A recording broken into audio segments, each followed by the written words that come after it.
Hey guys, Creator Mom. So I guess today is the day that I'm talking about narcissistic parents. That's just what's coming up for me. So to a narcissistic parent, what you're doing with yourself is never really that important as what they need. They always need constant attention. They don't let you stray too far from their grasp, like at all. If you're like, I don't know, say you're like, consumed with like learning about something or a topic, you're in your room, you're just kind of minding your business and like engrossed in whatever it is that you're doing. Engrossed, is that the right word? I don't know. They will become agitated, you know what I'm saying? Like they need to pull you out of your zone. They need to pull you into their reality because they are so fucking needy.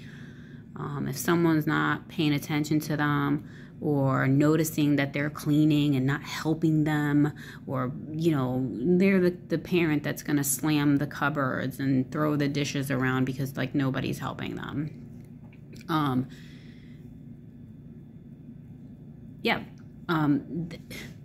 They will, get pissed off at you. They'll knock on your door, whatever, open your door, be like, shouldn't you be doing something else now? Like, what are you doing? Haven't you been doing that for long enough?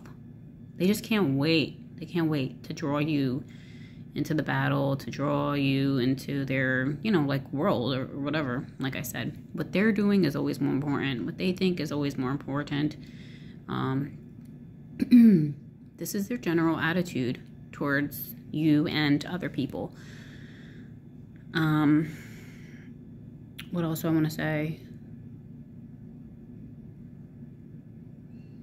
Yeah, they get really mad if you're not, if you aren't noticing what they need as a child. You know what I'm saying? And children are kind of probably by nature like more like involved in self. You're developing, blah blah blah. But they just cannot wait, and they give if they're sending the signals, like slamming doors and cursing while they're walking around the house cleaning, like, what the fuck, and you're not reacting to that, and you're not responding to that, that makes them even more infuriated. It's like when you hear them outside their room and the doors are slamming and they're cursing, it's like you're getting anxious by the minute. You're like, holy shit. You know what's coming. Why don't you get your ass out here and help me?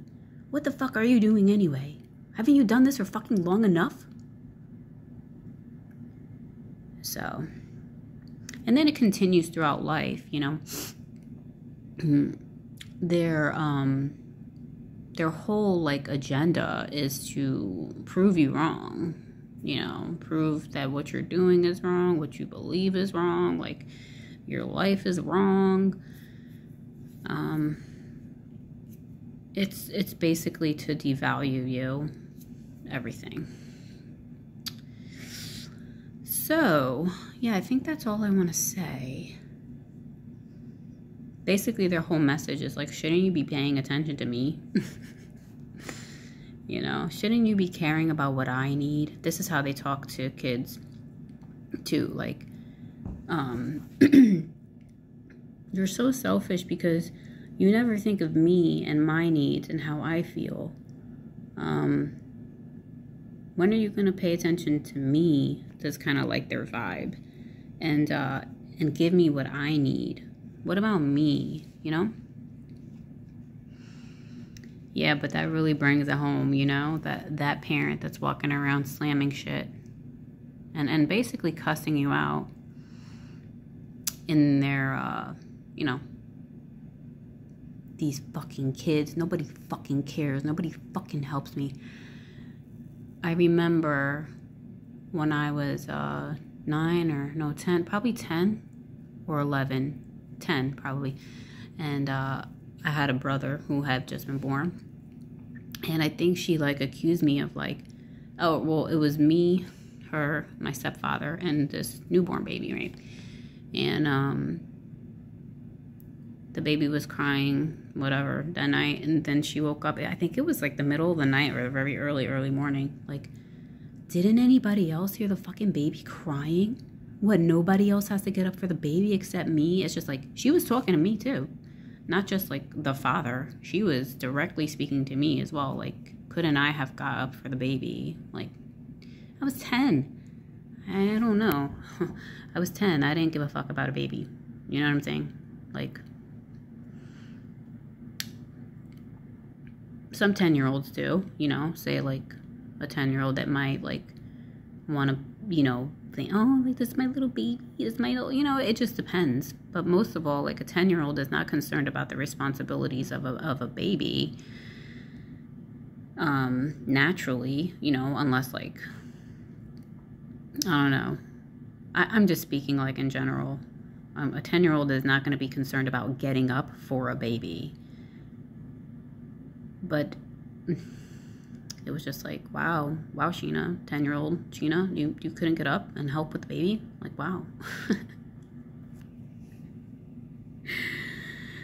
Oh, God, it's hilarious when I think about it now a little bit, because being that I've had 3 kids myself with, like, really no fucking help whatsoever, which is fine, you know what I'm saying? Like, whatever. I do think that when people have babies, that it would be nice if they could have a lot of support and assistance, but sometimes you don't have that. But yeah, she was pissed off at me for that. That's just one thing that I remember. But yeah, they do not let you get too far from paying attention to them and what they need.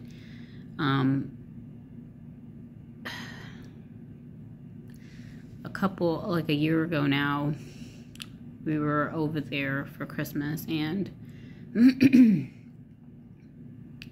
it was awful.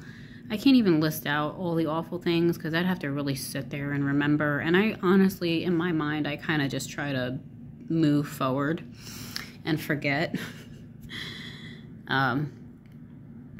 But my kids received like gifts for Christmas, right? That she freely wanted to give. Nothing was coerced. And one of those gifts was a video game, right? A Nintendo Switch. So you, as a kid, receive a Nintendo Switch and games. And then you receive, like, what was it? Like this stupid dinosaur thing where you dig out for fossils. I don't know. It was something like that. Some other stuff that is not as exciting as video games. Which video games are amazing because you have to use a lot of thinking in order to solve problems within the games. So, of course, that was devalued. They were playing it too long, right? This is the general attitude. Oh, you've been doing that for too long. You have to pay attention to me now and do what I'm telling you to do, right? Because I am the center of attention here. You are selfish because I'm supposed to be the center of attention. So literal children were told that they were not showing equal appreciation for every gift that was given them. So little children are supposed to know, or I guess I'm supposed to tell them, hey guys, you need to show each and every one of grandma's gifts equal appreciation. So you can spend 1 hour doing this. And I mean, I guess that's what she wanted. But, yeah, they weren't showing equal appreciation. They were accused of that. So you see, because they spent too much time in her world, they spent too much time on that video game that they were just given for Christmas. They weren't showing her any attention. Nobody was playing games with her because, of course, what the fuck? Didn't you guys come here to spend fucking time with me, and now you're here on this fucking video game? This is how they talk to you. They're not afraid to talk to children like this either. So, yeah. That was a breaking point for me, where I was like, okay, like, you could have said that a little bit nicer, you know. But they are not nice people. So, they'll claim to be nice people because they gave you that video game. But they want something in return.